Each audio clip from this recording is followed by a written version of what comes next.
السلام علیکم ورحمۃ اللہ وبرکاتہ۔ جماعت ہشتم، مضمون سائنس، برج کورس کا سرگرمی نامہ 15۔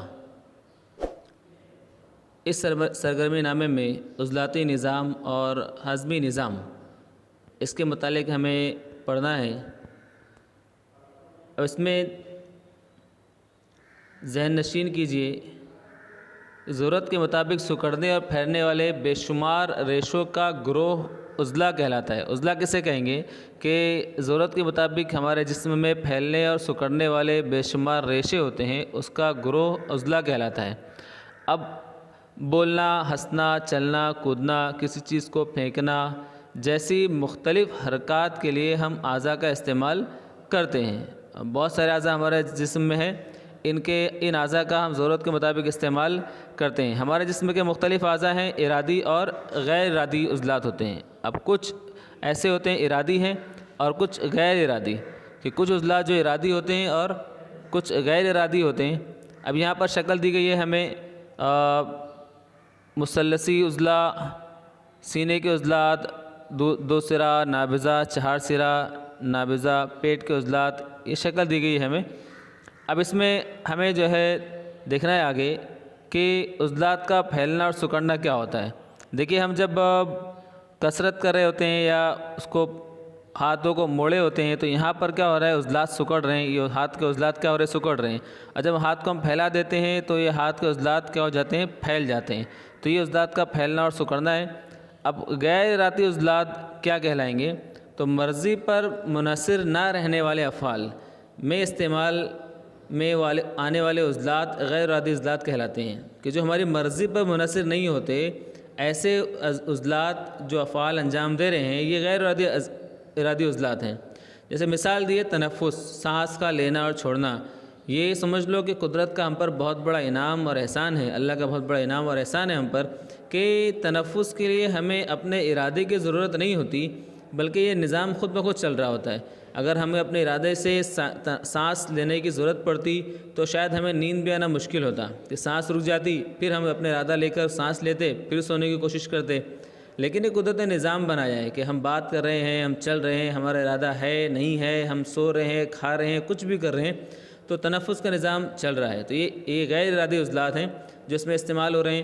دوران خون میں حصہ لینے والے عضلات کے اعضاء، اب خون کے دوران میں جو عضلات استعمال ہو رہے ہیں یہ بھی غیر ارادی عضلات ہیں۔ تو یہاں بھی کیا ہو رہا ہے کہ وہ خون کا دوران خود بخود انجام پا رہا ہے، خود بخود چل رہا ہے، تو غیر ارادی عضلات ہیں۔ اب ارادی عضلات ہماری مرضی کے کام کے لیے استعمال ہونے والے عضلات ارادی عضلات کہلاتے ہیں۔ جن عضلات کا استعمال ہم اپنی مرضی کے مطابق کرتے ہیں یہ ارادی عضلات کہلاتے ہیں۔ مثلاً ہاتھ اور پیر کے عضلات، یہ ارادی عضلات ہیں ہمارے۔ اب غیر ارادی عضلات کیا ہیں؟ کہ غیر ارادی افعال میں استعمال ہونے والے عضلات، جتنے بھی افعال غیر ارادی ہیں اس میں استعمال ہونے والے عضلات کو ہم غیر ارادی عضلات کہتے ہیں، جیسے پھیپھڑے اور دل کے عضلات۔ اب عضلات کی قسمیں کیا ہیں؟ کہ یہاں پر کالبدی عضلات، کالبدی یہ ارادی عضلات ہیں۔ ان عضلات کے دونوں سرے مختلف ہڈیوں سے جڑے ہوتے ہیں۔ یہ کیا ہوتے ہیں کہ ہڈیوں سے جڑے ہوتے ہیں۔ مثلاً ہاتھ پیر کے عضلات، ان کی حرکات ارادی ہوتے ہیں۔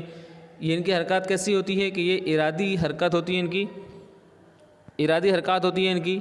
اور یہ عضلات ہڈیوں کے ڈھانچے کو جوڑ کر رکھنے اور جسم کو خاص شکل دینے کا فعل انجام دیتے ہیں۔ کہ ان عضلات کے ذریعے سے کیا ہوتا ہے کہ ہمیں جو ہڈیاں ہیں، ہڈی کے ڈھانچے کو جوڑ کر رکھتے ہیں کالبدی عضلات، اور جسم کو خاص شکل دیتے ہیں۔ قلبی عضلات یہ غیر ارادی عضلات ہیں۔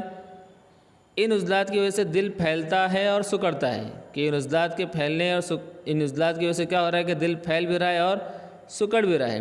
اور افعال کیا ہیں ان کے؟ کہ دل کے عضلات کی وجہ سے دل فی منٹ، ایک منٹ میں 70 بار مسلسل سکڑتا اور پھیلتا ہے، کہ ایک منٹ کے اندر 70 مرتبہ دل ہمارا پھیلتا اور سکڑتا ہے۔ یہ قلبی عضلات کی وجہ سے ہوتا ہے۔ اس کے بعد ہے ہموار عضلات، یہ بھی غیر ارادی عضلات ہیں۔ تو جسم کے دوسرے اندرونی اعضاء میں عضلات پائے جاتے ہیں۔ ان کا افعال کیا ہے؟ کہ جسم کے مختلف حیاتی افعال انجام دیتے ہیں۔ الگ الگ جو ہمارے حیاتی افعال ہیں یہ ہموار عضلات انجام دیتے ہیں۔ جیسے یہاں پر مثال دی ہے، معدہ، آنتیں، خون کے نالیاں، بیضہ دان وغیرہ۔ اب یہ جو عضلات ہیں یہ الگ الگ ہمارے حیاتی افعال انجام دے رہے ہوتے ہیں۔ اب جسم کا سب سے بڑا عضلہ ران میں پایا جاتا ہے، جو ہماری ران ہوتی ہے اس میں سب سے بڑا عضلہ پایا جاتا ہے، اور سب سے چھوٹا عضلہ کان کی رکاب نما ہڈی سے جڑا ہوتا ہے، کان کی ہڈی سے جڑا ہوا ہوتا ہے، یہ جسم کا سب سے چھوٹا عضلہ ہوتا ہے۔ اب ہاضمی نظام، کھائی ہوئی غذا کا مائع میں تبدیل ہو کر خون میں شامل ہونے کو پچنا کہتے ہیں۔ ہم نے جو غذا کھائی وہ غذا کھانے کے بعد مائع میں تبدیل ہو گئی، اور مائع میں تبدیل ہونے کے بعد جب خون میں شامل ہو گئی تو ہم کہیں گے کہ غذا کیا ہو گئی، ہماری پچ گئی، ہضم ہو گئی۔ تو کھانا کھانے کا فعل دانتوں سے شروع ہوتا ہے۔ دانت 4 قسمیں ہیں۔ اب کھانا کھانے کا فعل شروع کہاں سے ہوتا ہے؟ دانتوں سے شروع ہوتا ہے۔ دانت جو ہے 4 قسم کے ہیں، یہاں شکل میں دیا ہے، کترنے والے، کاتے، چیرنے والے دانت، کچلی، پیش، داڑھ اور داڑھ۔ یہاں شکل میں دیکھیں، یہاں پر پورا اس کی شکل دی گئی ہے۔ یہ ہمارے نچلے دانت کا آدھا حصہ دیا گیا ہے کہ داڑھ دی گئی ہے، پیش داڑھ دی گئی ہے، سولے چیرنے والے دانت اور کچلی کترنے والے دانت یہ ہم کو دیے گئے ہیں۔ اس سے سمجھ میں آتا ہے کہ ہم چیر بھی سکتے ہیں اور کتر بھی سکتے ہیں، اس لیے ہم کو اللہ تعالیٰ نے سبزیوں کے ساتھ ساتھ میں جو یوں کہہ سکتے ہیں کہ جو گوشت وغیرہ کھانے والے جاندار ہم بھی ہیں، کیونکہ ہم کو قدرت ایسے دانت دیے ہیں کہ جس کا استعمال کر کے ہم گوشت بھی کھا سکتے ہیں، کہ چیرنا اور کترنے کا کام جو ہے وہ گوشت اگر ہو کھانا تو اس کے لیے استعمال ہوں گے، اور باقی دانت کا ہم سبزی کھانے کے لیے استعمال کر سکتے ہیں۔ تو اس لیے قدرت نے ہمیں نظام پہلے ہی سے دیا ہوا ہے۔ اب ہر دانت پر اینیمل مینا نامی سخت مادے کا خول پایا جاتا ہے۔ یہاں کیا ہوتا ہے کہ یہ مینا نامی سخت مادہ موجود ہوتا ہے، یہ کیلشیم کے نمک سے بنا ہوتا ہے۔ ہضمی نظام کیا ہے؟ ہضمی نظام میں غذائی نالی تقریباً 9 میٹر لمبی، غذائی نالی تقریباً 9 میٹر لمبی اور ہاضمی غدود کا شمار ہوتا ہے۔ کچھ ہاضمی غدود غذائی نالی سے مخصوص مقامات پر جڑے ہوئے ہوتے ہیں، جو ہماری غذائی نالی ہے اس سے مختلف مقام پر جڑے ہوئے ہوتے ہیں۔ اب غذائی نالی کی ساخت اور افعال، یہاں دیکھیے کہ غذا کی نالی کی ساخت اور افعال کیا ہیں؟ تو منہ سے ہی ہاضمے کا عمل شروع ہوتا ہے، ہم چبانے کا جو کام شروع کرتے ہیں وہ منہ سے شروع ہو جاتا ہے، یہیں سے ہمارا ہاضمے کا نظام شروع ہو جاتا ہے۔ اس لیے کہا جاتا ہے کہ جب ہم غذا کھا رہے ہوں تو اس کو اچھے سے چبایا جائے، تاکہ جب یہ یہیں پر باریک ہو کر جائے گا تو اندر کے اعضاء کا کام تھوڑا سا ہلکا ہو جائے گا اور غذا جلد ہضم ہو جائے گی۔ اس لیے منہ سے ہی ہاضمے کا عمل شروع ہو جاتا ہے، اس لیے غذا کو بہت اچھے سے چبانا چاہیے۔ حلق، غذائی نالی اور سانس کی نالی کے سرے حلق میں کھلتے ہیں۔ جو غذا کی نالی ہے اور سانس کی نالی ہے وہ دونوں دیکھو شکل میں دکھا رہا ہے، حلق میں وہ دونوں نالی کھلتی ہے۔ مری، یہ نلی حلق سے معدے تک جاتی ہے، یہ غذا کو آگے دھکیلنے کا فعل انجام دیتی ہے، مطلب وہاں سے کیا ہوتا ہے، غذا ہماری آگے ڈھکیلی جاتی ہے۔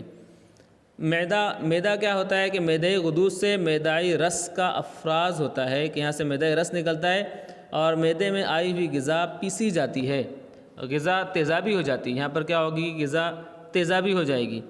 معدے میں خاص طور پر پروٹین کی تحلیل ہوتی ہے، یہاں کیا ہو جائے گا، پروٹین کی تحلیل ہوگی۔ اب چھوٹی آنت دیا ہے، دوسرا حصہ ہمارے معدے کے بعد جو غذا ہمارے ہاضمی نظام ہے اس میں دیا چھوٹی آنت تقریباً 6 میٹر لمبی ہوتی ہے، یہ 6 میٹر لمبی چھوٹی آنت ہمارے پیٹ میں ہوتی ہے۔ اس میں خاص طور پر پچنے کا عمل ہوتا ہے اور انجذاب کا عمل ہوتا ہے۔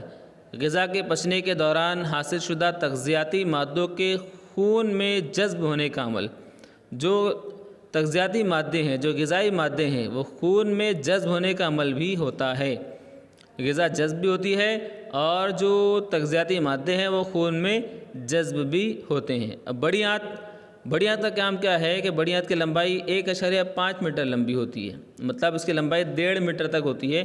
غذا کے پچنے کا عمل ہونے کے بعد غیر ہضم شدہ غذا اور ہضم شدہ غذا کا بچا ہوا حصہ، جو غذا ہماری ہضم نہیں ہوئی ہے وہ، اور ہضم شدہ غذا میں جو حصہ بچ جاتا ہے وہ حصہ بڑی آنت میں آتا ہے۔ ہاضمے کے عمل کے بعد بچے ہوئے مادے مقعد کے ذریعے باہر خارج کر دیے جاتے ہیں، تو بچا ہوا مادہ مقعد کے ذریعے باہر خارج کر دیتے ہیں۔ اب ہاضمی نظام کے اہم غدود اور ان کے افرازات اور افعال، یہ پورا ٹیبل آپ کو دیا گیا ہے کہ عضو کون سے ہیں، غدود کیا ہے، ہاضمی رس کیا ہے اور افعال کیا ہے۔ اس کا پورا ٹیبل آپ کو دیا گیا ہے کہ کہاں پر کیا چیز ہوتی ہے. منہ ہے، لعاب دہن کے غدود ہوتے ہیں اس میں ہضم رس لعاب دہن پایا جاتا ہے. معدہ، معدے کی دیوار، اسی طرح جگر، صفرا، لبلبہ، یہ ساری چیزیں یہاں پر دی گئی ہیں اور ان کے افعال بھی بتائے گئے ہیں. تو اس ٹیبل کو آپ کو یاد کر لینا ہے. آئیے مشق کریں. اس میں دیکھیے کیا دیا ہوا ہے کہ کیا ہوگا بتائیے اگر ہمارے جسم میں دل کے عضلات سکڑنا اور پھیلنا بند ہو جائیں. تو ظاہر سی بات ہے ہمارے دل کے عضلات جو 1 منٹ میں تقریباً 70 مرتبہ پھیلتے اور سکڑتے ہیں. اگر یہ پھیلنا اور سکڑنا بند ہو جائے تو ہمارا دل سے جو دوران خون ہے وہ دوران خون بند ہو جائے گا اور خون کی حرکت ختم ہو جائے گی. سوال نمبر 2 دیا ذیل میں دیے گئے افعال کی درجہ بندی کیجیے. سائیکل چلانا کیا یہ ارادی عضلات ہیں. غذا کا انہضام یہ غیر ارادی عضلات ہیں. تنفس غیر ارادی. پتنگ اڑانا ارادی. بولنا ارادی. دل کا سکڑنا غیر ارادی. دل کا سکڑنا اور پھیلنا غیر ارادی. یہ ان میں افعال میں ہم درجہ بندی کر سکتے ہیں. سوال نمبر 3 دیا گیا اگر آپ کے گھر کے بزرگ شخص کو پٹھوں کے درد کی شکایت لاحق ہو تو آپ انہیں عضلات کی مضبوطی کے لیے کون سے مشورے دیں گی. تو اگر ان کو پٹھوں کے درد کی شکایت ہے تو ہم انہیں ہلکی پھلکی کسرت کی اور چلنے کی اور اس کے علاوہ مالش کے کرنے کی صلاح دیں گے تاکہ ان کے عضلات مضبوط ہو جائیں. رسی کودتے وقت کون سے عضلات میں پھیلاؤ اور سکڑاؤ کا عمل ہوتا ہے. تو رسی کودتے وقت ہمارے پیر اور ہاتھ کے عضلات میں پھیلاؤ اور سکڑاؤ کا عمل ہوتا ہے. سوال نمبر 5 دیا ہوا ہے کون سے عضو کے ذریعے ہاضمے کے بعد بچے ہوئے مادے جسم کے باہر خارج کیے جاتے ہیں. تو مقعد کے ذریعے ہاضمے کے بعد بچے ہوئے مادے جسم کے باہر خارج کیے جاتے ہیں. گلوکوز کا ذخیرہ کرنے والا غدود. تو گلوکوز کا ذخیرہ کرنے والا غدود لبلبہ ہے. اب سوال نمبر 6 دیا ہوا ہے ذیل کی شکل میں انسانی نظام کے مختلف حصے دکھائے گئے ہیں. ان میں سے کون سے حصے میں بڑے پیمانے پر غذا کا انہضام ہوتا ہے. تو کون سے حصے میں بڑے پیمانے پر غذا کا انہضام ہوتا ہے. تو ہم کہہ سکتے ہیں کہ معدہ اور چھوٹی آنت. اس حصے کے اندر غذا کا انہضام بہت زیادہ ہوتا ہے، معدہ اور چھوٹی آنت. سوال نمبر 7 دیا راجو نے صبح 1 گلاس دودھ پیا. دودھ کے انہضام کے وقت پروٹین پر ہونے والے تعاملات اپنے الفاظ میں لکھیے.